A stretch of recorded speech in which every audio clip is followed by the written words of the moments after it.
Assalamualaikum warahmatullahi wabarakatuh. Selamat malam pemirsa. Anda kembali menyaksikan Seputar Sumbar edisi Senin 11 Januari 2021. Berbagai informasi menarik tentang seputar Sumatera Barat telah kami siapkan untuk Anda. Inilah Seputar Sumbar selengkapnya.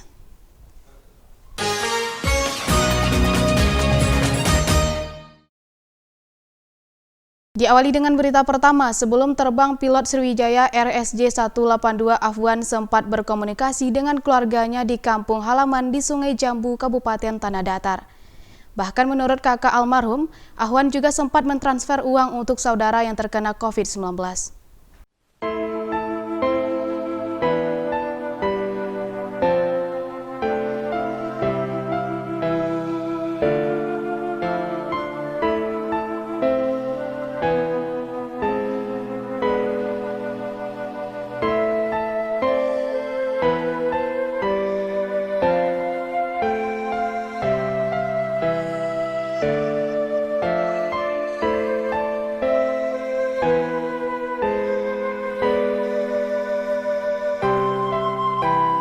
Duka mendalam terlihat di rumah salah satu kakak pilot Afwan di daerah Sungai Jambu, Kabupaten Tanah Datar, Sumatera Barat.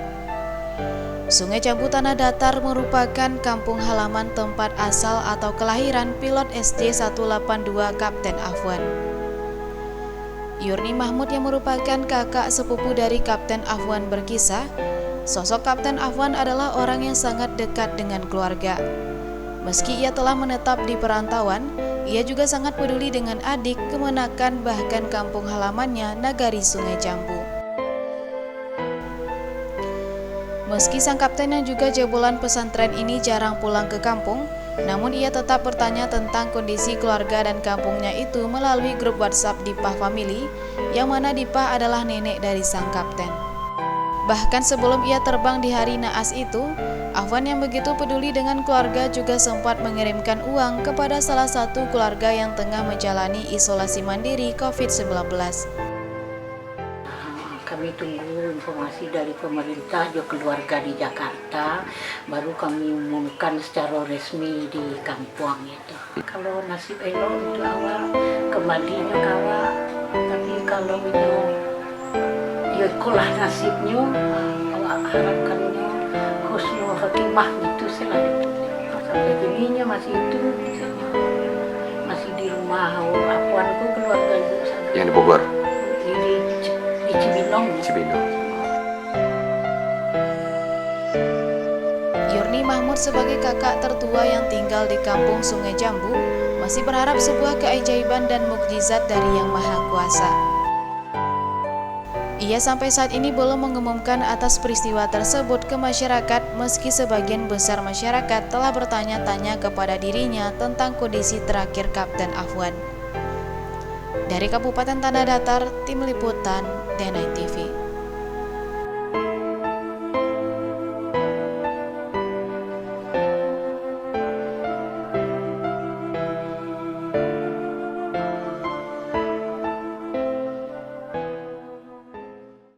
Suasana haru terlihat di rumah salah satu penumpang pesawat Sriwijaya Air yang dikabarkan jatuh di perairan Kepulauan Seribu, Angga Fernanda Afrion.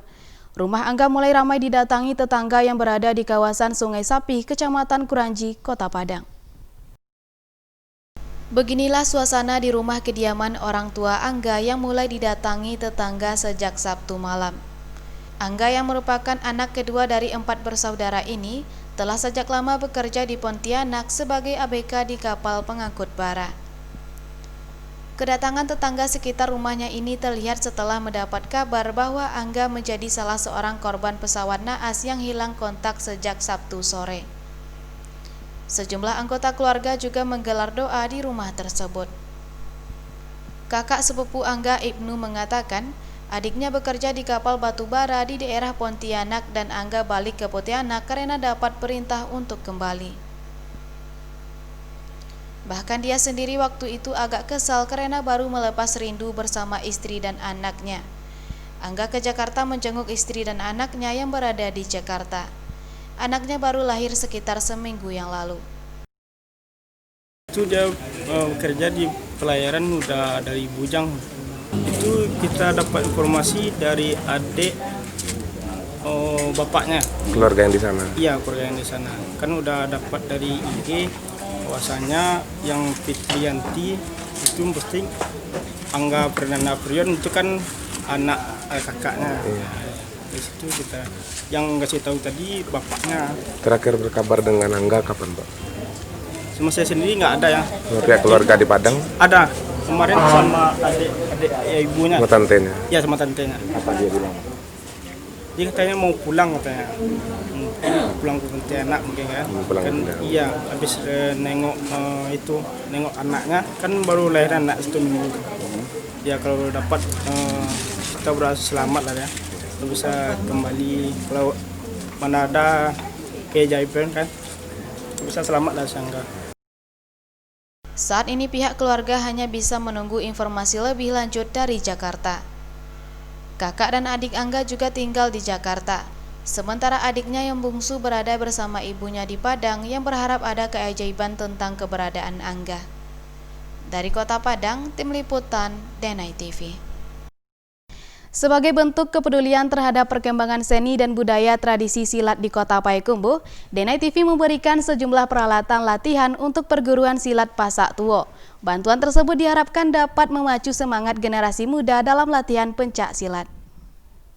Sebagai bentuk kepedulian terhadap perkembangan seni dan budaya tradisi silat di Kota Payakumbuh, Denai TV memberikan sejumlah peralatan latihan untuk perguruan pencak silat Pasak Tuwo yang berada di kawasan Gantiang, Kelurahan Nunang Dayabangun, Kota Payakumbuh.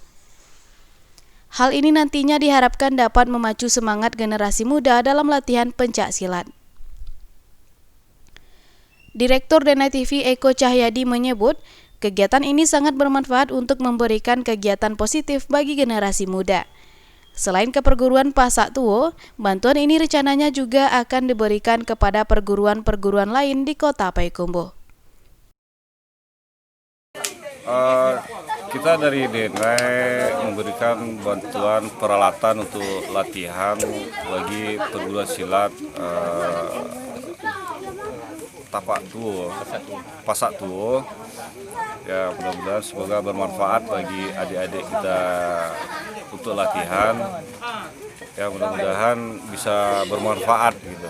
Bantuan dalam bentuk samsa dan nanti juga akan menyusul bantuan yang lainnya seperti body protector atau yang lainnya lah gitu. Turut hadir dalam kesempatan tersebut, anggota DPRD Kota Payakumbuh YB Datuk Permato Alam menyebut, kegiatan-kegiatan positif seperti ini harus mendapat perhatian serius dari pemerintah daerah. Ia juga berharap agar daerah lain di Kota Payakumbuh juga dapat melakukan hal yang sama sehingga generasi muda terhindar dari hal-hal negatif. Silik Pasak Tuwo, Kelurahan Nunang Dayabangun. Pertama kita berikan apresiasi dan penghargaan yang setinggi-tingginya dengan adanya pembinaan dan berlatih silik Pasak Tuwo di Kelurahan Nunang Dayabangun. Ini harapan kita menjadi pilot project untuk pelestarian silik di Kota Payakumbuh. Ke depan himbauan kita kepada pemerintah kota agar silik yang ada di Kota Payakumbuh dan Nunang Dayabangun ini juga dapat perhatian lebih dalam rangka pembinaan bagi anak-anak kita. Acara tersebut juga turut dihadiri oleh Lurah Nunang Dayabangun dan sejumlah tokoh masyarakat. Dari Kota Payakumbuh, Afriandi, Denai TV. Pasangan Akela dan Adnan dari PB Apor keluar sebagai juara pertama PB Patas Junior Cup untuk usia 12 tahun usai mengalahkan pasangan dari tim All-Star Junior Nifzan dan Fauzi dengan skor 15-3 dan 15-9. Sementara itu partai sengit juara terjadi di final kategori usia 16 tahun. Nadja dan Hamid dari tim Pelangi berhasil menjadi juara usai mengalahkan Nino dan Habib dengan skor 21-18 dan 22-20. Pertandingan sengit terjadi di partai final turnamen PB Patas Junior Cup kategori usia 12 tahun dan 16 tahun akhir pekan kemarin. Pasangan Akila dan Adnan dari PB Apor keluar sebagai juara pertama PB Patas Junior Cup untuk usia 12 tahun. Akila dan Adnan mampu menang mudah atas lawannya, yakni pasangan dari tim PB All-Star Junior Nifzan dan Fauzi dengan skor 15-3 dan 15-9. Sementara itu, partai sengit lainnya juga terjadi di final kategori usia 16 tahun. Nadja dan Hamid dari tim Pelangi berhasil menjadi juara usai mengalahkan Nino dan Habib dari PB SMA Negeri 1 Harau. Aksi kejar-kejaran skor pun terlihat sejak awal laga. Dan akhirnya Nadja dan Hamid berhasil unggul dengan skor 21-18 dan 22-20. Ketua PBSI Kota Payakumbuh YB Datuk Permato Alam mengungkapkan turnamen ini digelar guna membentuk karakter atlet yang kuat untuk mewujudkan atlet yang berprestasi. Para generasi muda diharapkan dapat menampilkan kemampuan terbaiknya dalam setiap kompetisi yang digelar. Selain itu, gelaran PB Patas Junior Cup pertama ini juga menjadi ajang seleksi kepada generasi muda untuk Poprov di tahun mendatang. Terima kasih dengan digelarnya Open Turnamen PB Patas U12 dan U16. Ini sengaja digelar dalam rangka upaya kita bersama PBSI bersama PBPB dalam rangka mengevaluasi pembinaan atlet-atlet bulu tangkis kita kelompok umur. Karena kelompok umur ini akan menjadi regenerasi dalam persiapan kita mempersiapkan atlet-atlet bulu tangkis Kota Payakumbuh yang akan berlaga nanti di Poprov yang masa yang akan datang. Tentu Open ini menjadi sebuah evaluasi bagi PB-PB yang ada dan juga pelatihnya dan juga untuk peningkatan pembinaan atlet ke depan. Ini yang kita harapkan. Dari Kota Payakumbuh, Ikhlasul Ihsan, Denai TV. Dan pemirsa, jangan kemana-mana, sesaat lagi kita akan kembali dengan berita menarik lainnya. Tetap bersama kami.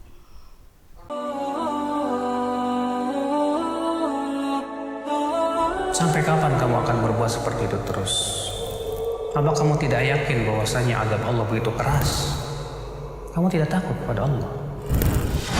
Beristighfar, tetapi tidak meninggalkan maksiat. Ini adalah tobatnya para tukang dusta. Ini bukan istighfar yang diminta. Kita hidup di dunia sebentar, akhi. Apakah hanya karena kita ingin mendapatkan dunia dan dunia memuaskan syahwat kita dan hawa nafsu kita, kita gadaikan kehidupan yang sepanjang begitu? Saudaraku, kita ini manusia yang kelak akan dimintai pertanggungjawaban oleh Allah Subhanahu wa taala. Segera kita sadar, segera kita taubat kepada Allah Subhanahu wa taala. Katakanlah kepada hamba-hambaku yang tenggelam dalam dosa dan maksiat, jangan kalian putus asa dari rahmat Allah. Sesungguhnya Allah Subhanahu wa taala mengampuni seluruh dosa.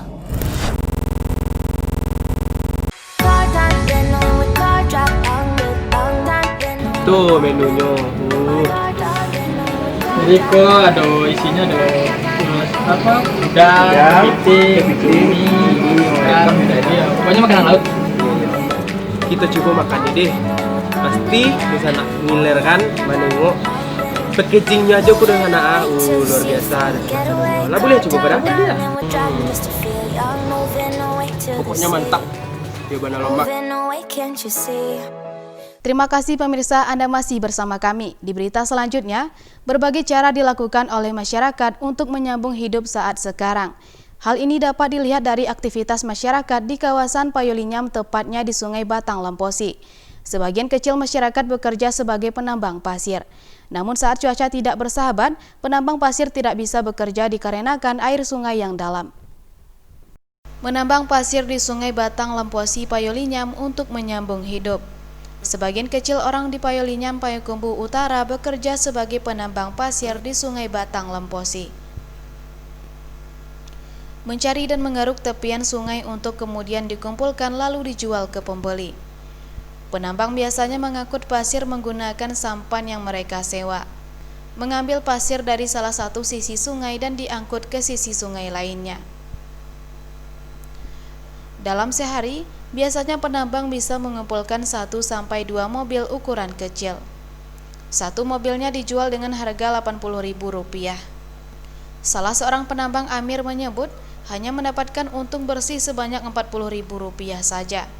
Sisanya adalah untuk biaya sewa sampan dan membayar uang setoran.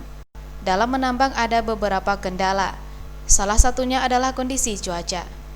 Pada musim penghujan, para penambang tidak bisa menambang pasir karena air sungai yang tinggi. Akan tetapi beberapa penambang tetap nekat melakukan pekerjaannya demi mencari sesuap nasi. Susah lah kerajaan itu kan. Susahnya kerajaan itu kan. Udah kan kadang ya ada sih kadang-kadang. Dari pagi loh nanti saya tahu kan. Banyak aja cak ngaruh. Kadang-kadang banjir panik kan. Banjir naik sambil. Dari Kota Payakumbuh, Afriandi, Denai TV. Akibat naiknya harga kacang kedelai yang dijual pasaran, membuat sejumlah industri tahu dan tempe di beberapa daerah menghentikan produksi usahanya. Namun tidak bagi industri tahu dan tempe yang berada di kawasan Ranah Kubu Gadang, Kota Payakumbuh ini. Meski harga bahan baku pembuatan tahu dan tempe mengalami kenaikan, industri ini tetap bertahan melakukan produksi. Akibat naiknya harga kacang kedelai yang dijual di pasaran, membuat sejumlah industri tahu dan tempe di beberapa daerah menghentikan produksi usahanya. Namun tidak bagi industri tahu dan tempe yang berada di kawasan Ranah Kubu Gadang, Kota Payakumbuh ini. Meski harga bahan baku pembuatan tahu dan tempe mengalami kenaikan, industri ini tetap bertahan melakukan produksi. Setiap harinya industri tahu dan tempe ini mampu memproduksi kacang kedelai menjadi tahu dan tempe hingga 500 kg. Suparni, pemilik industri tahu dan tempe ini menyebutkan untuk saat ini harga satu karung kacang kedelai berkisar Rp460.000 hingga Rp490.000. Sementara itu untuk harga normalnya berkisar Rp350.000 hingga Rp360.000 per karungnya. Dengan kondisi tingginya harga kacang kedelai, ia tetap menjual tahu dan tempe di harga yang sama dengan sebelumnya. Untuk penjualan tahu, ia menjual dengan harga Rp90.000 per baskomnya. Harga jual terakhir harga pasar itu 490 per karung. Berarti 8.800. Hampir mencapai 10.000 lah. Untuk saat ini, Suparni juga berharap kondisi harga kacang kedelai di pasaran cepat kembali normal. Dari Kota Payakumbuh, Ikhlasul Ihsan, Denai TV. Alat musik talempong merupakan alat musik tradisional Minangkabau yang berbentuk bundar yang dapat menghasilkan nada. Talempong ini sendiri terbuat dari bahan kuningan yang dilebur dengan cara dibakar. Hal ini dapat terlihat dari usaha kerajinan kuningan yang berada di kawasan Sungai Pua, Kabupaten Agam. Industri kerajinan kuningan yang berada di kawasan Sungai Pua, Kabupaten Agam ini sehari-hari memproduksi alat musik tradisional Minangkabau yang disebut talempong. Talempong ini sendiri berbentuk bundar, pada bagian bawahnya berlobang, sedangkan pada bagian atasnya terdapat bundaran yang menonjol sebagai tempat tangga nada. Ade, salah seorang pengrajin alat musik tradisional talempong, mengungkapkan usaha kerajinan ini merupakan usaha turun-temurun keluarganya. Usaha kerajinan ini diberi nama Bengkel Pusako Minang. Setiap harinya ia tidak hanya memproduksi alat musik talempong, namun juga alat-alat musik lainnya serta cetakan kue. Untuk proses pembuatan talempong, pengrajin dapat menyelesaikan satu set talempong dengan memakan hari 1-2 minggu. Dalam proses pembuatan kerajinan ini sangat tergantung dari cuaca, karena untuk membuat talempong, kuningan tersebut harus dilebur dengan cara dibakar. Untuk harga talempong ini dijual mulai Rp250.000 hingga Rp300.000 per unitnya. Di area Sungai Pua, Kapalo Koto namanya area aku. Di situ ko lalamo kerajinan kuningan. Lalamo. Termasuk ambil talempong, termasuk ambil cicitan kue, ambil gantung. Kalau tahunnya, Cina, paman harus kita berangkat lalamo lah. Dari Kabupaten Agam, Afriandi, Denai TV. Dan pemirsa, jangan kemana-mana, sesaat lagi kita akan kembali dengan berita menarik lainnya. Tetap bersama kami. Menemani istirahat siang Anda dengan mengungkap informasi unik dan menarik dari seluruh penjuru dunia. Disajikan melalui video yang menarik dan informatif. Segala hal yang selama ini belum terungkap namun menarik untuk diketahui. serta fakta dan peristiwa menarik yang terjadi di berbagai penjuru dunia.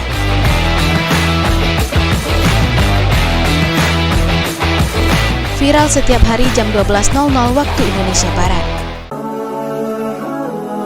Menyajikan beragam informasi Islam dalam kehidupan manusia.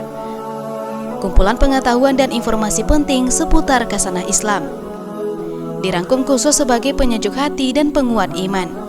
Ensiklopedia Islam setiap hari jam 17.30 waktu Indonesia Barat.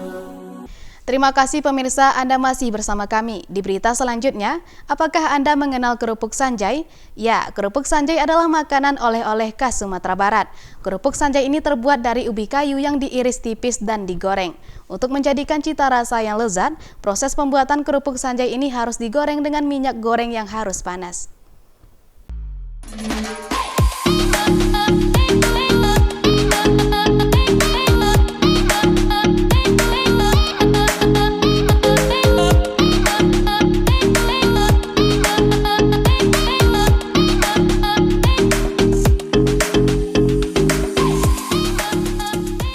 Kerupuk sanjay adalah sejenis veganan kerupuk dari singkong yang dibarut tipis, dijemur hingga kering lalu digoreng dan diberi bumbu.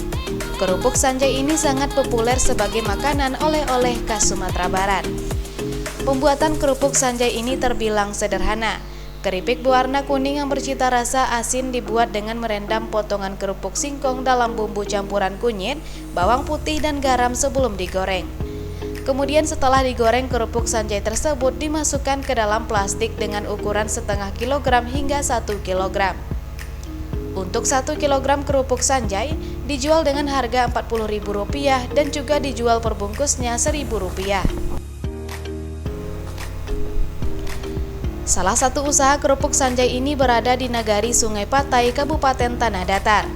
Usaha mandiri keluarga ini telah lama menekuni pembuatan kerupuk sanjay.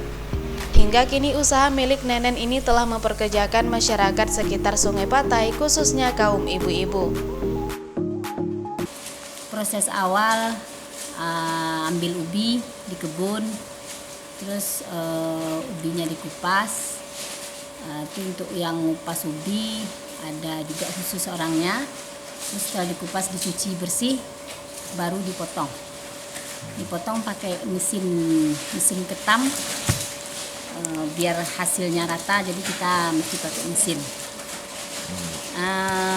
Setelah dipotong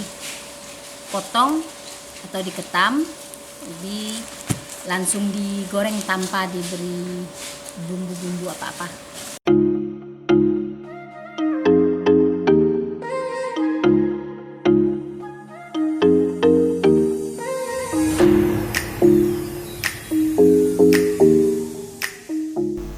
Nah, bagi Anda yang ingin berkunjung ke Sumatera Barat, tidak salahnya Anda mencari kerupuk sanjay sebagai oleh-oleh untuk keluarga saat kembali ke daerah asal.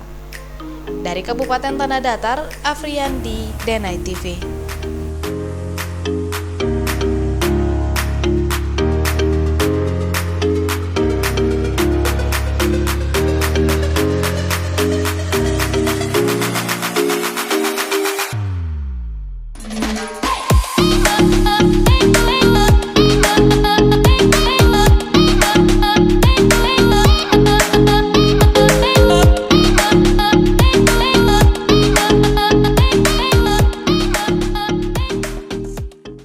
Dan pemirsa, informasi tadi sekaligus menutup perjumpaan kita pada malam hari ini. Dan jangan lupa saksikan Seputar Sumbar setiap hari Senin, Rabu, dan Jumat di jam 19.00 waktu Indonesia Barat. Saya Vina Anita beserta kerabat kerja yang bertugas mohon undur diri. Assalamualaikum warahmatullahi wabarakatuh dan salam Denai TV.